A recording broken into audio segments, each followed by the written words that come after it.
Donc, bonjour à toutes et tous, pardon, excusez-moi.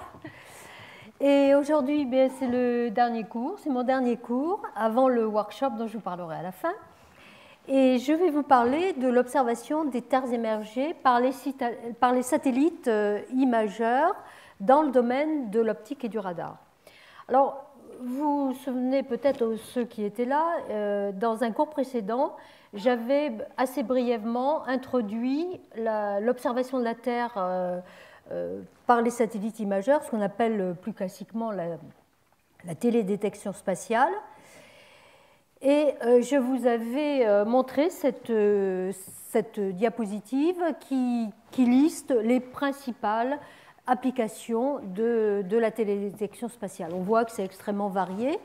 Et au cours du cours du 13 mai, j'avais montré une application particulière qui était l'utilisation de l'imagerie pour le suivi des catastrophes majeures.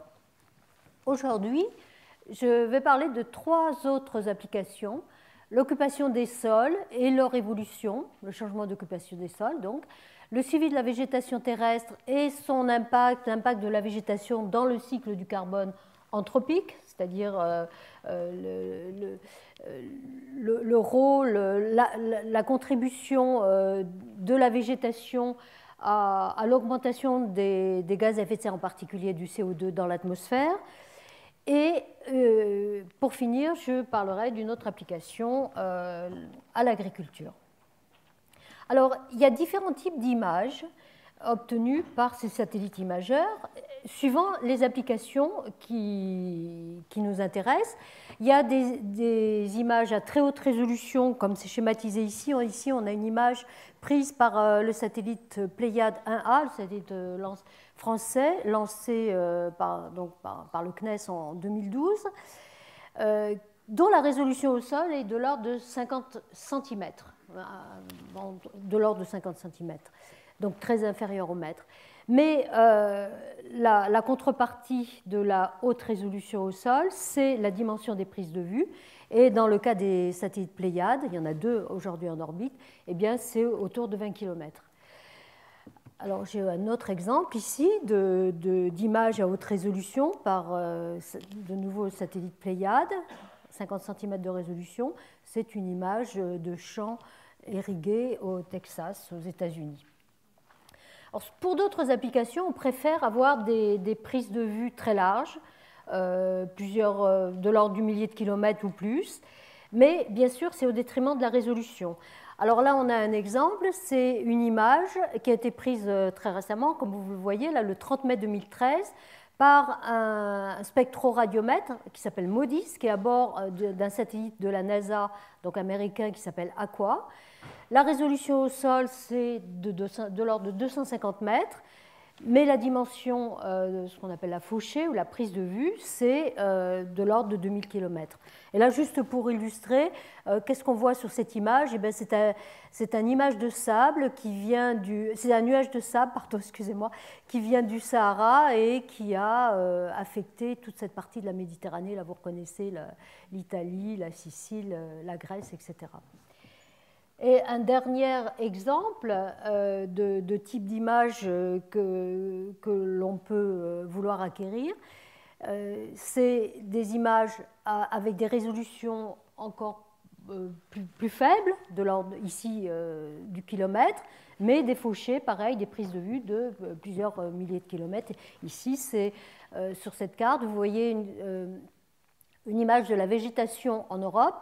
Là, c'est basé sur une moyenne d'observations collectées sur 8 années par les instruments végétation à bord des satellites Spot 4 et Spot 5. Et la largeur de la fauchée, là, c'est plus grand que 2000 km. Donc, suivant les applications, on préférera la très haute résolution, mais la prise de vue très, très petite, ou bien de larges fauchées, mais avec une résolution moindre. Alors, ces images, en fait, elles sont quasiment jamais utilisées directement. Il faut les interpréter. En fait, l'interprétation, elle est basée sur le fait que le rayonnement électromagnétique incident, qui vient soit du Soleil, s'il s'agit d'un satellite optique, ou bien émis par le satellite s'il s'agit d'un satellite radar. Ce rayonnement électromagnétique, il interagit avec la surface terrestre, et l'étude de cette interaction permet de caractériser justement cette surface grâce à la signature spectrale du rayonnement qui est réfléchi, rétrodiffusé et mesuré au niveau du satellite. Alors ce rayonnement réfléchi, on va l'appeler la mesure radiométrique ou bien réflectance, et cette réflectance est convertie en grandeur qui a une signification dans le domaine de l'environnement. Alors qu'est-ce que ça veut dire?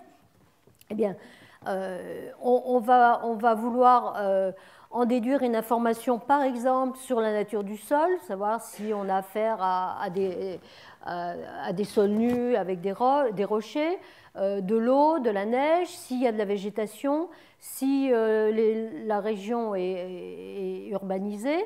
On va vouloir aussi en déduire la densité du couvert végétal, la nature de ce couvert végétal, la surface des feuilles, l'état de stress, on va voir des exemples, l'état de stress hydrique des végétaux, leur état de santé, les phases de croissance de la végétation, etc. Donc il faut interpréter les images.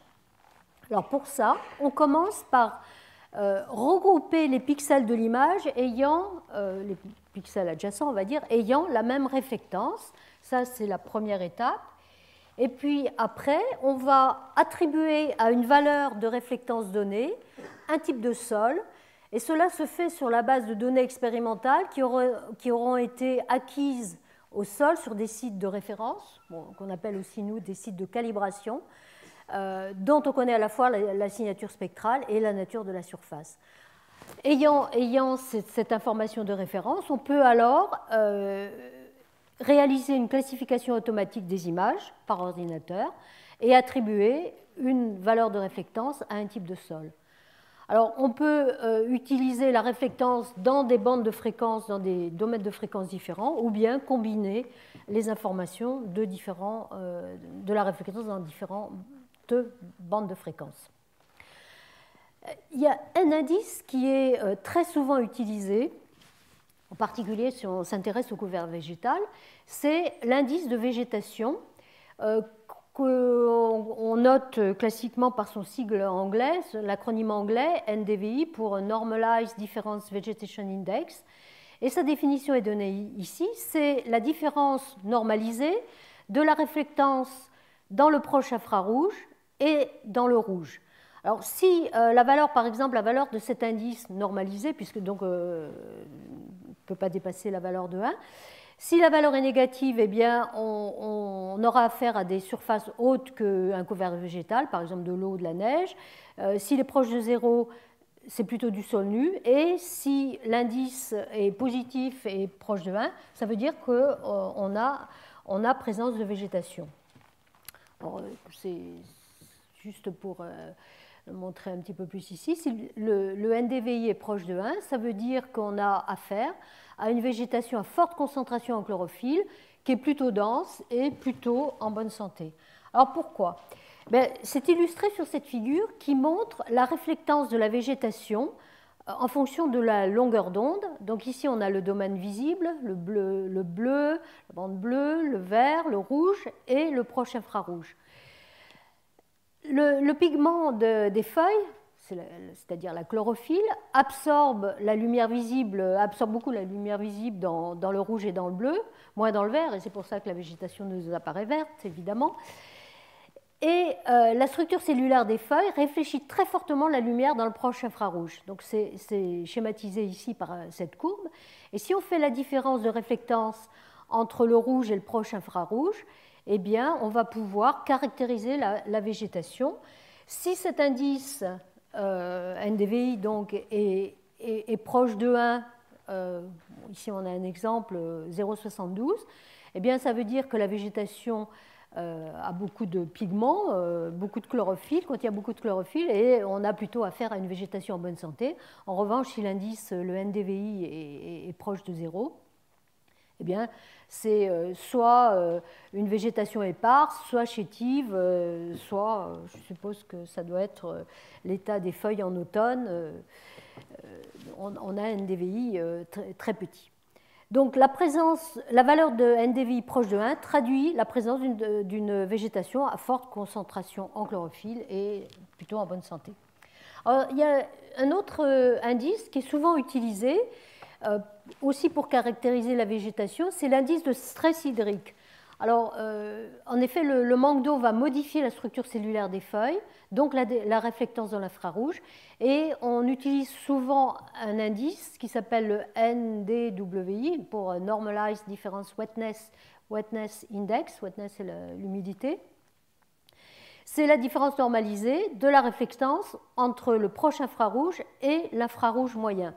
Alors, cet indice-là il varie en fonction de la teneur en eau des plantes et ça permet de détecter si les végétaux sont en état de stress hydrique. Bien sûr, c'est une quantité qui est très utile pour suivre la végétation dans le milieu aride. Alors, pourquoi est-ce que cet indice caractérise la teneur en eau? Sur cette figure, on montre de nouveau la réflectance de la végétation en fonction de la longueur d'onde. La courbe en vert ici, c'est la réflectance d'une végétation en bonne santé. Cette partie-là de la courbe, c'est celle qu'on a vue sur une diapositive précédente. Et ici, cette partie-là, on ne l'a pas encore vue, ça représente la réflectance dans le domaine qu'on va appeler l'infrarouge moyen, où apparaissent deux bandes d'absorption très forte de l'eau par la végétation, ici autour de 1400 nanomètres, et ici. Et donc, en comparant la réflectance dans l'infrarouge moyen et dans le proche infrarouge, eh bien, on va savoir si la végétation est en manque d'eau ou pas. Plus généralement, là j'ai parlé de la végétation, mais la réflectance, ici de nouveau la réflectance dans différents domaines de longueur d'onde, ici le visible, le proche infrarouge et l'infrarouge moyen, va permettre de caractériser des types de sols. Par exemple, la courbe en jaune que vous voyez ici représente la réflectance de la neige. Bon, en vert, on vient de le commenter, c'est la végétation en bonne santé. En rouge, les sols nus et en bleu, les surfaces en eau. Alors ça va permettre une application, cette classification, cette interprétation des images, va permettre une application qui est très importante, c'est l'établissement de cartes d'occupation des sols. Alors ici, on a un exemple, c'est l'Europe, si vous reconnaissez l'Europe, où chaque couleur va représenter un code qui va être associé à un type de sol. Alors par exemple ici en rouge, les zones en rouge représentent les villes, les zones urbanisées. Ce qui est en jaune, les régions agricoles, les zones en culture, en bleu les zones inondées, etc., les prairies, les pâturages, etc. Alors cette figure que je montre là, qui était aussi sur l'image précédente, en fait, c'est une initiative de l'Union européenne pour établir une carte d'occupation des sols par imagerie optique qu'on appelle CORIN Land Cover. CORIN, ça veut dire coordination de l'information sur l'environnement. Et l'objectif, là, c'est d'avoir une vision d'occupation des sols homogène à l'échelle de l'Europe pour des applications multiples, et c'est un outil d'aide à la décision. Alors là, juste pour vous montrer deux zooms sur la France. Ici, la région sud-ouest, où on reconnaît les Landes. Ici, ça c'est Toulouse, ça c'est Bordeaux. Et ici, un zoom sur le nord de la France, et le nord de l'Europe d'ailleurs, avec Paris, etc.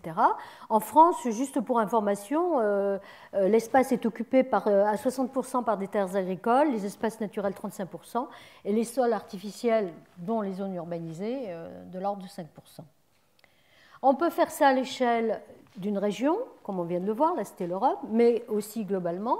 Donc là, c'est un autre exemple de produit qui s'appelle GlobeCover, qui est basé sur l'instrument MERIS dont j'ai parlé. Ah non, je n'en ai pas parlé, pardon. C'est un instrument qui était à bord d'un satellite de l'Agence spatiale européenne, qui s'appelle Envisat. Donc résolution 300 mètres, mais donc possibilité d'établir des cartes globales à différentes époques. Là, c'est pour 2009. Et là, c'est juste pour montrer l'association des couleurs avec le type de sol. Donc, je ne commande pas, c'est basé sur la même approche que pour la carte précédente. On peut le faire aussi à échelle beaucoup plus petite, avec différents types d'images. Là, vous reconnaissez sans doute la vallée de la Seine, ici. Et donc, de nouveau, carte d'occupation des sols avec les zones urbanisées en rouge, les forêts en vert, et puis les zones de culture en jaune. Je ne sais pas exactement quelle culture, parce que je ne peux pas voir d'ici. Et enfin, un dernier exemple de produits d'occupation des sols, là, c'est la région, le sud-ouest, au sud de Toulouse. Toulouse est là, la Garonne est ici. Et donc ça, c'est une carte d'occupation des sols établie pour l'année 2002, où on voit essentiellement le type de culture pour la saison de croissance des cultures. Là, c'est entre mars et août, avec les zones en rouge qui représentent les cultures de maïs, en rose, qu'est-ce que c'est le tournesol, et en jaune, c'est le blé. Puis en vert, ce sont les forêts. Alors, on peut aussi s'intéresser à l'évolution de l'occupation des sols au cours du temps. Des cartes comme celle que je viens de montrer, on peut les établir à différentes époques et suivre l'évolution de l'occupation des sols. Alors là, c'est juste pour vous montrer comment les sols, en moyenne, à l'échelle de la planète, ont évolué. L'occupation des sols a évolué depuis 1700. Bon, c'est une estimation très grossière. On voit qu'autour de 1700, il y avait presque 50% d'espaces naturels, beaucoup de forêts, très peu de pâturage et puis très peu de culture. Et on voit qu'au fil des siècles, eh bien, les espaces naturels et les forêts ont diminué au profit des pâturages et des cultures. Alors, on peut le faire donc avec l'imagerie spatiale sur des échelles de temps beaucoup plus courtes. Et là, je vais vous montrer une animation qui montre sur l'année 2006 les variations d'occupation des sols pour les États-Unis, enfin pour l'Amérique du Nord, basée donc sur cet indice NDVI dont j'ai parlé tout à l'heure. Alors là, bon, le temps s'écoule, voilà, on est déjà de novembre, décembre, et ça recommence janvier, février 2006. On voit très bien. Alors, je suis désolée, là, il n'y a pas d'échelle, mais quand c'est vert, ça veut dire que c'est plutôt de la végétation. Quand c'est orange et rouge, c'est plutôt, vous connaissez les déserts américains, des sols secs. Donc, ça renseigne sur à la fois les zones humides, les sécheresses et sur le type de sol tout simplement. Alors, une application de ces images, une application importante, c'est l'étude des forêts. Et en particulier le rôle de la forêt dans le cycle du carbone anthropique, c'est-à-dire le cycle du carbone lié aux activités humaines. Alors cette carte, on l'a déjà vue. C'est la carte de la végétation établie par l'instrument végétation à bord des satellites SPOT. C'est juste pour rappeler que la forêt couvre à peu près 30% des surfaces émergées. D'ailleurs, on l'a vu dans ce graphique qui montrait l'évolution de l'occupation des sols depuis 1700. Mais la forêt varie, enfin la superficie des forêts a évolué de façon significative au cours des 2 dernières décennies. Alors ici, ce graphique qui est en partie basé sur l'observation spatiale et qui est issu de documents de la FAO, vous montre la superficie des forêts, de la forêt boréale, la forêt tempérée, la forêt tropicale. Bon, c'est exprimé en millions d'hectares. Pour 3 époques, 1990, 2000 et 2005. Alors, on ne voit pas très bien, mais la forêt boréale et la forêt des régions tempérées a augmenté, alors que la forêt tropicale a diminué.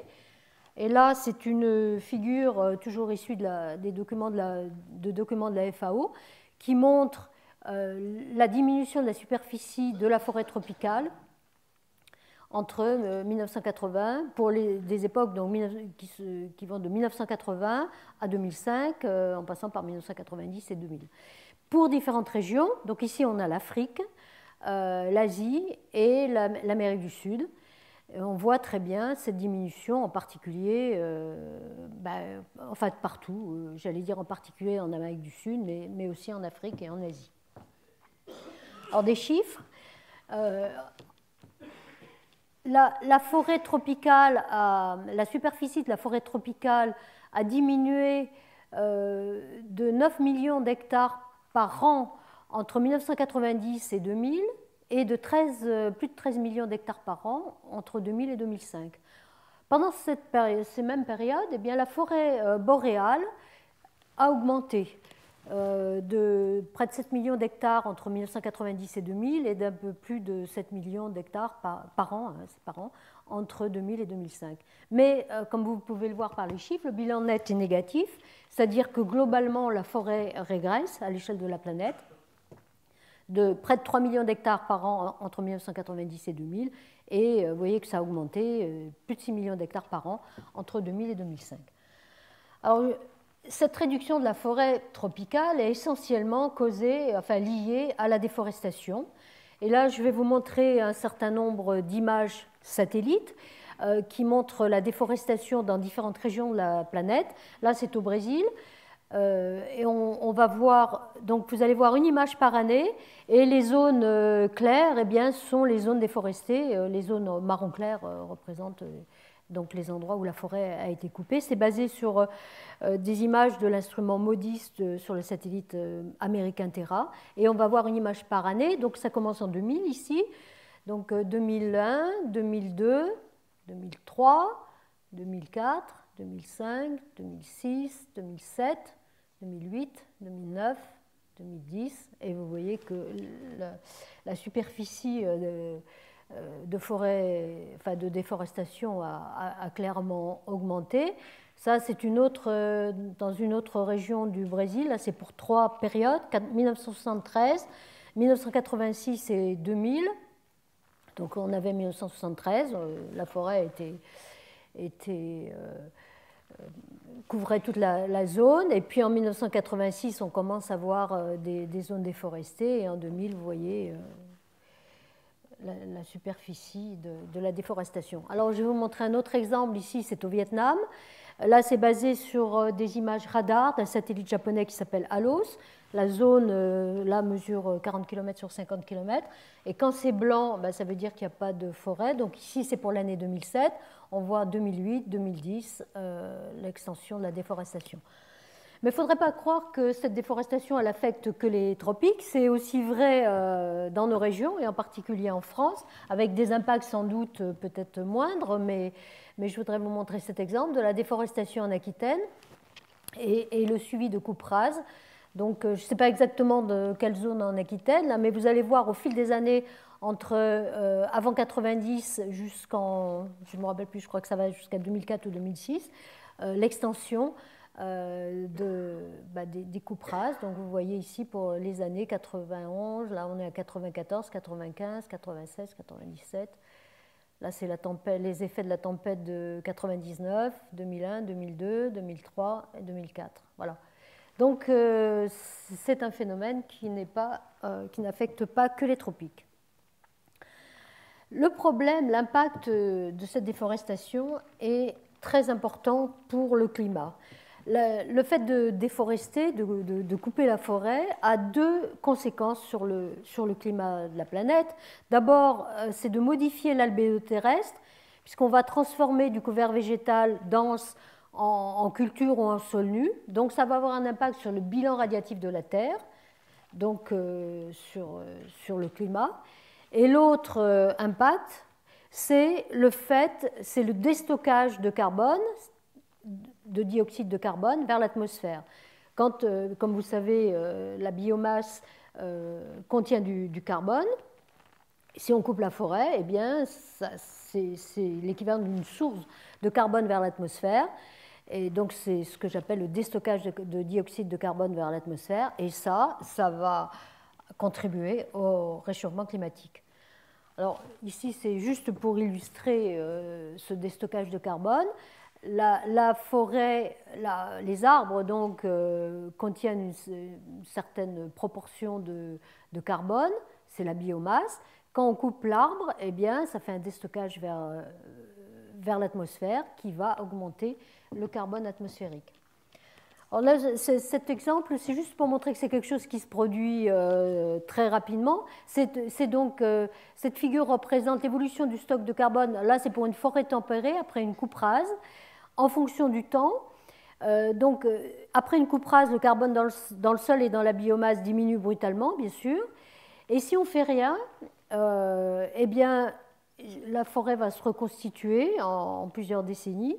Et il faudra à peu près une centaine d'années pour retrouver le niveau de carbone de la biomasse qui a été coupée. Maintenant, je voudrais vous parler des conséquences sur le climat et sur le stock de carbone atmosphérique. Alors, cette figure, je ne sais pas si je l'ai déjà montrée dans un cours antérieur, elle représente l'évolution des émissions de carbone par les activités humaines, y compris la déforestation, pour les 2 dernières décennies, de 1990 à aujourd'hui. Donc c'est cette courbe que vous voyez ici, qui est exprimée en milliards de tonnes de carbone. Et ce qu'on voit, c'est qu'entre 1990 et 2000, eh bien, l'augmentation du dioxyde de carbone dans l'atmosphère, enfin, c'est pas le stock, hein, c'est les émissions, a augmenté d'1% par an, et entre 2000 et 2012, de 3% par an, et ceci malgré les crises économiques. Alors, ici, on compare le total des émissions pour l'année 2010 au total des émissions pour l'année 2011, et vous voyez qu'entre 2010 et 2011, il y a eu une augmentation assez conséquente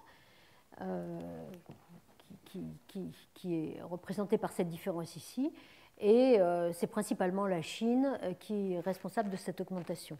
Comme c'est indiqué sur cette figure, la Chine contribue pour 80% des émissions globales. C'est la Chine, mais c'est aussi un peu l'Inde, les États-Unis, l'Union européenne. Entre 2010 et 2011, a réduit ses émissions. Alors, quels sont les... Alors, avant de parler des... Là, ce que je voudrais, c'est donner quelques chiffres. On a vu que l'ensemble des émissions, c'est autour de 9 milliards de tonnes par an. Ici, ce graphique-là représente la moyenne de 2002 à 2011. Donc, en moyenne, sur cette presque 10 ans, on a autour d'un peu plus de 9 milliards de tonnes de carbone, c'est exprimé en milliards de tonnes de carbone par an. L'essentiel provient de la combustion du charbon, du pétrole et du gaz, mais il y a une part non négligeable due à la déforestation, comme c'est indiqué ici. Alors, heureusement pour nous, je dirais, ça, ce sont les émissions, mais il y a des composantes du système climatique qui vont absorber une partie du carbone émis. C'est d'abord l'océan, qui absorbe à peu près 25% des émissions de gaz carbonique, de carbone. C'est beaucoup, mais bien évidemment, comme vous le savez, en contrepartie, eh bien, il devient plus acide, et ça, c'est observé.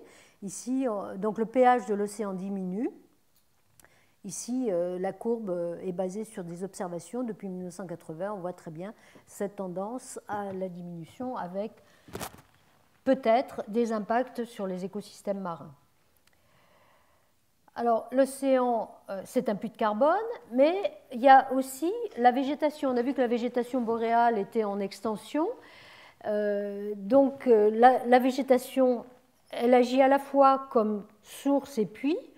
Et il y a une partie de la végétation qui est aussi un puits de carbone, et ça c'est bien parce qu'elle absorbe aussi à peu près 25% des émissions, ce qui fait que sur les 9 milliards de tonnes émises par an, eh bien, il en reste à peu près la moitié, un petit peu moins de la moitié dans l'atmosphère, heureusement, puisque c'est déjà beaucoup comme impact sur le climat.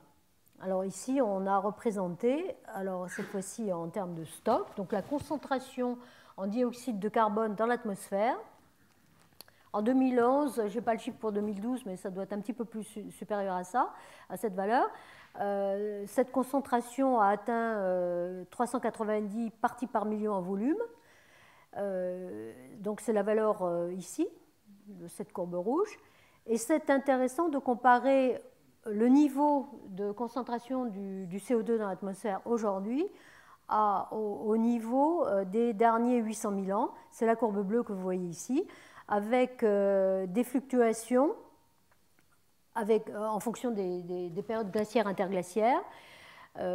Donc en période glaciaire, il y a moins de dioxyde de carbone dans l'atmosphère parce qu'il est piégé dans l'océan. Et puis en période chaude, le dioxyde de carbone retourne dans l'atmosphère. Mais vous voyez qu'au cours des derniers 800 000 ans, la concentration n'a jamais dépassé les 250-270 ppmv dans l'atmosphère. Et aujourd'hui, on est à 390, c'est-à-dire une augmentation de 40% par rapport à la période pré-industrielle. Alors, pour parler un petit peu plus de cette composante déforestation et donc de l'apport de l'observation spatiale à l'estimation de cette composante, ici on compare donc cette composante déforestation en termes d'émissions de CO2 dans l'atmosphère au cours du temps. Ici on a le temps, 1960, la dernière décennie ici. Et puis ça, ici, ce sont l'augmentation des émissions, la courbe qui représente l'augmentation des émissions dues aux combustibles fossiles. Alors, cette composante de déforestation, c'est-à-dire changement d'occupation des sols, paraît modeste. Elle est de l'ordre de 11% seulement des émissions totales. Mais c'est modeste, mais ce n'est pas du tout négligeable. On l'estime en partie sur l'imagerie spatiale, mais elle reste encore très mal connue. Vous voyez le domaine d'incertitude ici, ça reste mal connu.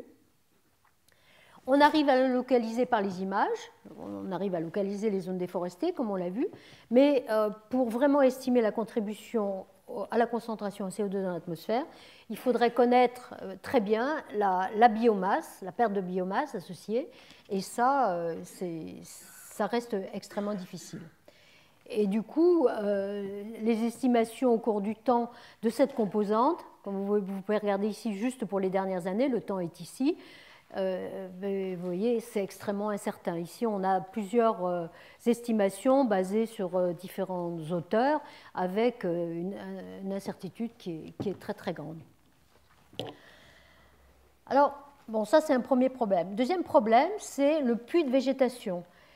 Alors celui-ci, il est quasiment inconnu. Aujourd'hui, il est essentiellement estimé par une étude de bilan, c'est-à-dire la différence entre les émissions, la partie absorbée par l'océan et le stock atmosphérique. Et c'est comme ça qu'on estime cette valeur de 2,6 milliards de tonnes par an, avec une incertitude extrêmement grande. Et donc, c'est assez incroyable qu'aujourd'hui, on ne soit pas capable de mesurer directement cette contribution au bilan carbone atmosphérique. Donc, c'est un enjeu, c'est un problème majeur du cycle du carbone. Et ce qu'on voudrait vraiment faire, c'est identifier la distribution régionale de ce puits de la végétation et comprendre aussi les mécanismes d'absorption. Et comme vous pouvez le comprendre, ça a une importance capitale pour l'étude du climat. Alors, quelles sont les données disponibles pour éventuellement estimer ce puits de végétation? Il y a les inventaires forestiers, mais là c'est pour l'Europe, vous voyez, ça reste quand même assez limité. Et pour cette raison-là, la communauté scientifique a proposé il y a quelques années une nouvelle mission spatiale qui s'appelle Biomass, destinée à mesurer par une technique radar, je ne vais pas rentrer dans les détails techniques, la biomasse de la végétation, principalement donc des forêts, et son rôle dans le cycle du carbone anthropique. Alors cette mission, elle a pour objectif principal de mesurer cette biomasse liée à la déforestation, suivre la déforestation, comme c'est indiqué, quantifier les surfaces, suivre leur devenir, suivre ça a aussi des objectifs secondaires comme le suivi des pratiques sylvicoles, la rotation des plantations, les éclaircies, etc. Alors, par chance, cette mission vient d'être décidée. On l'a appris il y a une quinzaine de jours. Elle a été décidée par l'Agence spatiale européenne et grâce à cette mission, dans quelques années, on sera capable d'estimer, de quantifier les rôles respectifs de source et puits de la végétation au cycle du carbone anthropique. Les conséquences sont très importantes pour la modélisation du climat. En particulier, ces données-là seront prises en compte par ce qu'on appelle maintenant les Earth System Models, c'est-à-dire les modèles, la toute dernière génération de modèles de climat, qui couple la physique, la chimie et la biologie, qui prend en compte le cycle de l'eau, le cycle du carbone et la dynamique de la végétation. Et du coup, la connaissance, la connaissance des sources et puits de végétation va permettre, par l'observation spatiale, va permettre de calibrer les modèles. Et ce sont ces modèles-là qui sont utilisés pour prédire le climat du futur. Donc, ils ont besoin de bien connaître la quantité de gaz à effet de serre dans l'atmosphère et leur évolution, et en particulier les sources et puits, c'est-à-dire comment c'est redistribué au sein du système climatique. Donc, c'est une connaissance absolument fondamentale pour bien décrire le climat et bien évidemment pour faire des projections précises pour le futur. Alors, maintenant, je vais vous parler d'une autre application de l'imagerie. Ce sont les applications à l'agriculture. En effet, les images satellites, de plus en plus, apportent des informations qui permettent d'améliorer et d'optimiser les rendements agricoles et éventuellement de planifier la production agricole à l'échelle locale de la parcelle, donc la parcelle agricole, à l'échelle d'une région et même à l'échelle d'un pays ou à l'échelle de la planète. Alors, là, on a vu tout à l'heure, quand j'ai parlé de la forêt, il s'agissait de vastes régions. Là, maintenant, on va s'intéresser à des toutes petites zones, qui sont les parcelles agricoles. Et si on interprète les images, et en particulier donc la différence de réflectance, la couleur, entre différentes parcelles agricoles, on va pouvoir avoir des informations sur l'état de santé des cultures. Alors là, un exemple. Bon, on reconnaît des parcelles agricoles. Ici, c'est des surfaces boisées. Les couleurs bleues, ici, la couleur bleue signifie que la culture est en bonne santé, alors que quand c'est rouge et rose, eh bien, ça veut dire que la culture est en état de stress. Là, c'est un autre exemple qui montre le stress hydrique de champs cultivés. Quand c'est bleu, ça veut dire que ça manque d'eau, et quand c'est jaune et rouge, ça veut dire que tout va bien. Voilà. Alors, ça, c'est basé souvent sur cet indice NDVI dont j'ai parlé, mais on peut utiliser aussi, définir des indices un petit peu plus sophistiqués, comme celui qu'on appelle le Vegetation Health Index, qui est un indice de santé des cultures, qui va combiner le NDVI que j'ai défini tout à l'heure avec la température du couvert végétal, qui elle aussi peut être mesurée par satellite. Alors, si cet indice de santé des cultures a une valeur faible, ça veut dire que la culture est en état de stress, comme c'est montré ici. Quand la valeur est forte, ça veut dire que là, de nouveau, tout va bien. Alors, juste une petite animation qui vous montre l'évolution de cet indice pour différents mois de l'année 2010. Oui, je ne sais pas quand on a commencé, là on est au mois de juin 2010. Vous reconnaissez l'Éthiopie, la Somalie, et la couleur rouge veut dire que la végétation, les cultures sont en état de stress. Ça reflète en fait des sécheresses, alors que quand c'est vert, ça veut dire que la végétation est en bon état. Alors plus généralement, on peut utiliser cette imagerie, ces différents indices, à des étapes clés de la croissance des plantes, pour connaître d'abord l'état de la plante, sa teneur en chlorophylle, le stress hydrique comme on l'a déjà illustré, la surface des feuilles, détecter éventuellement la présence de maladies ou des carences en azote. Donc, Du coup, on pourra y apporter des remèdes et ça permet aussi de faire des prévisions de récolte en comparant ces indices observés à des indices modélisés par des modèles sophistiqués des modèles agrométéo. Peut-être notre conférencier en parlera un peu tout à l'heure. Et si on observe des écarts, eh bien, on peut essayer de les interpréter et de remédier au problème. Alors là, c'est une figure qui vous montre l'évolution de l'indice NDVI au cours de la saison de croissance par type de culture. Ici, le blé, le maïs, le tournesol, le sorgho, le soja. L'échelle horizontale sont des mois, les mois de l'année, tout simplement. Et on voit la signature très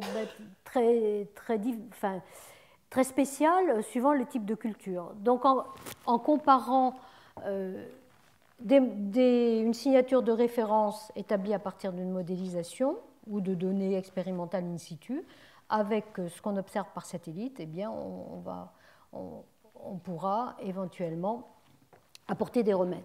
Alors là, je voudrais vous montrer deux exemples. Un exemple de stress hydrique de la végétation et un autre exemple de carence en azote. Alors là, c'est la région de sud-ouest, la région de Toulouse. Voilà. Et on va voir sur la petite zone, la zone qui correspond au petit carré jaune, un exemple de culture de maïs ici. Donc là, sur la figure en haut à gauche, vous voyez la localisation des cultures de maïs. C'est pour le mois d'août 2002. Donc Toulouse est par ici, c'est la vallée de la Garonne ici, la Haute-Garonne. Ici, ça localise les cultures de maïs et par l'analyse des images, on peut identifier si les cultures manquent d'eau. Alors c'est le cas, les cultures de maïs manquent d'eau. Ici, on a par ce code de couleur une estimation de l'eau qu'il faudrait apporter à la culture pour qu'elle puisse continuer sa croissance. On peut le faire au niveau du pixel, mais aussi estimer au niveau d'un canton la quantité d'eau qu'il faut pour irriguer les cultures. Alors ça, c'est un exemple. Donc, un autre exemple, c'est on peut suivre au cours du temps, là c'est pour les mois d'avril à août de l'année 2002, toujours pour la même raison. L'indice de sécheresse, on va dire, ou l'indice de stress hydrique des cultures. Donc on voit que quand c'est bleu, ça veut dire que tout va bien. On voit que pour l'année 2002, il n'y a pas eu de problème. Et puis pour l'année 2003, on voit qu'en juillet et août, c'était l'année de la sécheresse. Il fallait apporter une dose d'irrigation assez importante à ces cultures de maïs.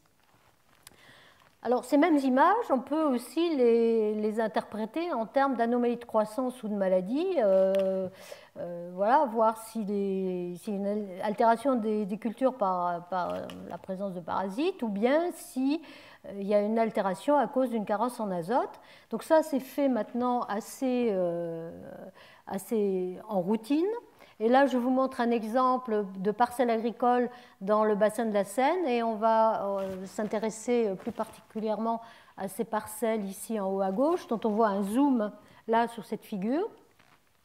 Et l'interprétation des images permet, par un code de couleur, de savoir si les parcelles ont besoin d'un apport en engrais ou pas. Et là, le code est tel que quand c'est rouge, eh bien, ça veut dire oui, il faut aller apporter de l'engrais dans les zones qui sont indiquées ici. Alors, ce type d'approche a permis, au cours de ces dernières années, le développement de ce qu'on appelle l'agriculture de précision, qui combine l'utilisation de l'observation spatiale, l'interprétation des images, l'utilisation d'images interprétées à haute résolution, plus la localisation GPS, dont on a déjà parlé dans un cours précédent. Et ça peut être utilisé par l'agriculteur sur son tracteur pour aller apporter ce qu'on appelle des intrants exactement là où il faut. Et donc, si c'est des engrais, éventuellement économiser et pas arroser les parcelles quand ce n'est pas nécessaire. Alors, cette agriculture de précision, elle est très développée aux États-Unis.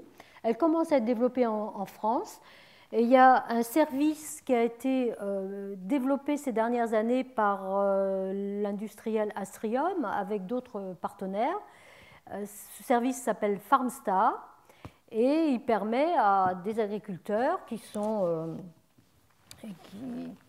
sont abonnés à ce service d'utiliser, comme je l'ai dit, les images interprétées et le positionnement GPS pour aller apporter, soit irriguer, soit apporter des engrais exactement là où c'est nécessaire. Alors pour finir, je suis un petit peu en avance aujourd'hui, je voudrais dire quelques mots sur les questions, les apports de la télédétection spatiale à l'agriculture à l'échelle planétaire et son impact sur les questions de sécurité alimentaire. Aujourd'hui, c'est quelque chose qui est un peu balbutiant. L'apport de la télédétection spatiale à ces questions est encore modeste, excusez-moi, mais on peut imaginer que ça va se développer dans les années qui viennent. Alors d'abord quelques chiffres sur les problèmes de malnutrition mondiale. Bon, la bonne nouvelle, c'est que la malnutrition a diminué depuis les années 90. Ici, on a l'état pour les années 90-92 avec à peu près 1 milliard de personnes en état de malnutrition, principalement en Asie, en Chine notamment, le sous-continent indien, en Afrique et en Asie du Sud-Est. Et puis pour la même chose pour les années 2010-2012, on voit que ça a diminué, mais il reste quand même encore 12% de l'humanité qui est en état de malnutrition. Et juste ici, c'est le même graphique que précédemment pour aujourd'hui, enfin les années 2010-2012, avec les pays concernés. Donc ici, ce qui est mentionné comme Asie du Sud-Est, en fait, c'est largement le sous-continent indien, Asie du Sud, pardon. L'Afrique, on voit que la situation en Afrique s'est aggravée. C'est ce que nous avait dit la semaine dernière Guylain de Marcilly dans sa conférence. Et par contre, l'Asie de l'Est, c'est-à-dire largement la Chine, eh bien, la malnutrition a régressé. Ici, sur cette figure, on a la distribution globale des terres cultivées. Alors, ce qu'on appelle, selon ici ce graphique, les terres cultivées, c'est quand il y a au moins 30% de la terre qui est en culture. Et on peut voir, et là aussi, Guylain de Marcilly, la semaine dernière, nous l'avait dit, que c'est pas, la malnutrition ne coïncide pas forcément avec les pays de grande tradition agricole. C'est beaucoup plus complexe. Alors, il y a tout à fait récemment, il y a un grand programme international qui a été décidé, qui s'appelle GEOGLAM. Alors, GEOGLAM, c'est pour Géo, c'est Group on Earth Observation, Global Agricultural Monitoring. Ce programme a été décidé par le G20 des ministres de l'Agriculture en 2011. Et son objectif, c'est d'utiliser les images satellites pour améliorer les estimations de la production agricole à l'échelle de la planète, à grande échelle, et lutter contre la volatilité des prix des céréales. Alors en fait, c'est sur l'initiative de la France, et en particulier de collègues d'un organisme qui s'appelle l'IRSTEA, qui s'appelait le CEMAGREF avant, et cette initiative est coordonnée par le groupe on Earth Observation, qui est une entité internationale. C'est essentiellement basé sur l'imagerie spatiale, et l'objectif, c'est d'obtenir des informations en temps réel sur l'état des cultures, faire des prévisions de récolte, éventuellement, en fonction de l'interprétation des images, faire des alertes précoces sur les déficits, et tout ceci pour informer de façon fiable et pertinente sur les perspectives de récolte à l'échelle d'un pays ou à l'échelle de la planète. Alors là, juste pour vous un exemple de ce que Géoglam envisage de faire. Pour l'instant, ce programme est en phase expérimentale et il deviendra peut-être opérationnel dans quelques années. Donc là, on a des exemples d'indices NDVI observés par imagerie spatiale. Ce sont les courbes en rouge pour différentes régions de la planète et pour différents types de cultures. Et les courbes en bleu, ici, représentent l'évolution. Donc, c'est une évolution au cours du temps pendant la saison de croissance des cultures. Et les courbes en bleu représentent la référence, c'est-à-dire une culture en bonne santé. Donc, ici, je prends juste cet exemple-là. Par exemple, c'est au Kazakhstan, d'une culture de blé, on voit une anomalie assez importante. Alors, je ne sais pas si c'est dû à un manque un déficit en engrais ou un déficit en eau. Je ne sais pas comment ça a été interprété, mais on voit très bien, ce sont juste des exemples pour ces différents types de cultures et les différentes régions du monde, eh bien, l'état réel par rapport à la référence. Donc là, c'était durant la saison de croissance 2012. Par rapport, ah oui, excusez-moi, ce n'était pas par rapport à une valeur de référence d'un modèle, mais par rapport à la moyenne 2000-2011, donc la décennie précédente. Alors, est-ce que ce type de programme permettra de régler le problème de l'augmentation du prix des céréales et la volatilité des cours des céréales? Moi, personnellement, je n'en sais strictement rien, mais peut-être que notre conférencier pourra nous en dire deux mots. C'est pourtant un des objectifs qui est affiché derrière ce programme.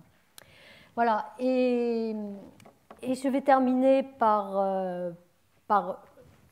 un sous-programme spécifique du programme Géoglam qui est dédié à la culture du riz, au suivi de la culture du riz.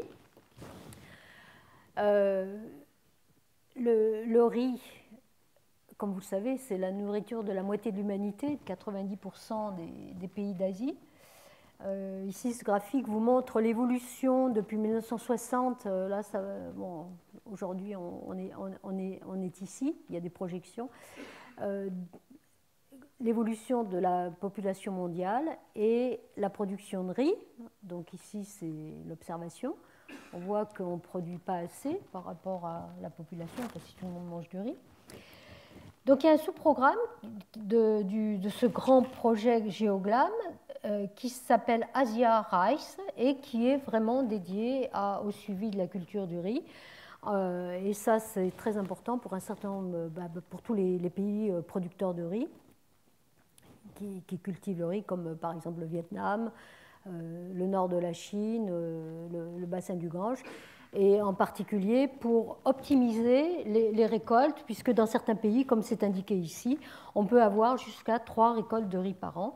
Donc ce programme, là aussi, est aujourd'hui dans un état expérimental, un état de démonstration, et en espérant que la démonstration sera positive et que tous ces grands programmes basés sur l'observation spatiale pourront aider à mieux gérer l'agriculture mondiale.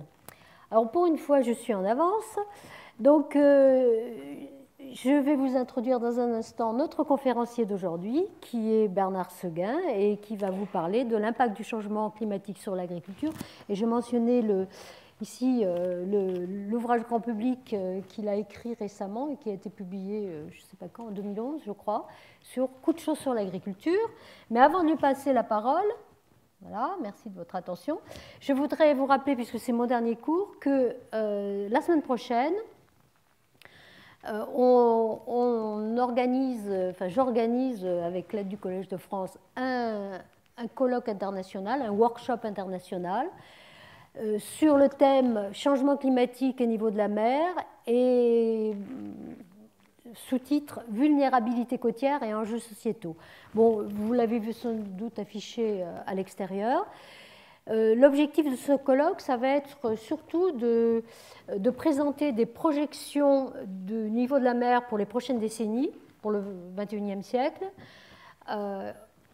non seulement à l'échelle globale, mais surtout à l'échelle locale, régionale et locale, tenant compte de tous les phénomènes qui influent sur la hausse du niveau des mers. J'en avais parlé dans un cours précédent en montrant qu'il y a beaucoup de facteurs qui influent sur les variations du niveau des mers à l'échelle d'un littoral. Dans ce colloque, on vous présentera aussi des observations sur l'érosion des côtes des dernières décennies, donc là basées sur des observations, et on vous montrera quels sont tous les facteurs qui influent sur l'érosion des côtes. Et pour le passé récent, ce n'est pas le climat qui est le facteur dominant, loin de là. C'est l'urbanisation, tout un tas de la construction d'ouvrages au niveau de la côte, etc. Et puis, on parlera du futur et des collègues étrangers sont là pour témoigner dans leur pays, comment on se prépare à s'adapter à la hausse future du niveau des mers. En particulier, il y aura un collègue des Pays-Bas qui parlera de l'adaptation dans ce pays qui est concerné au premier chef, comme vous le savez, par la hausse du niveau des mers. Et puis, il y aura après des présentations sur l'adaptation en France, sur l'environnement côtier au niveau de la France et puis plus généralement sur les enjeux économiques et sociétaux de ce phénomène qui est une des plus importantes conséquences du changement climatique. Voilà. Et donc le colloque aura lieu dans l'amphithéâtre Marguerite de Navarre et vous êtes tous les bienvenus. Et donc je vais m'arrêter là et passer la parole à mon collègue.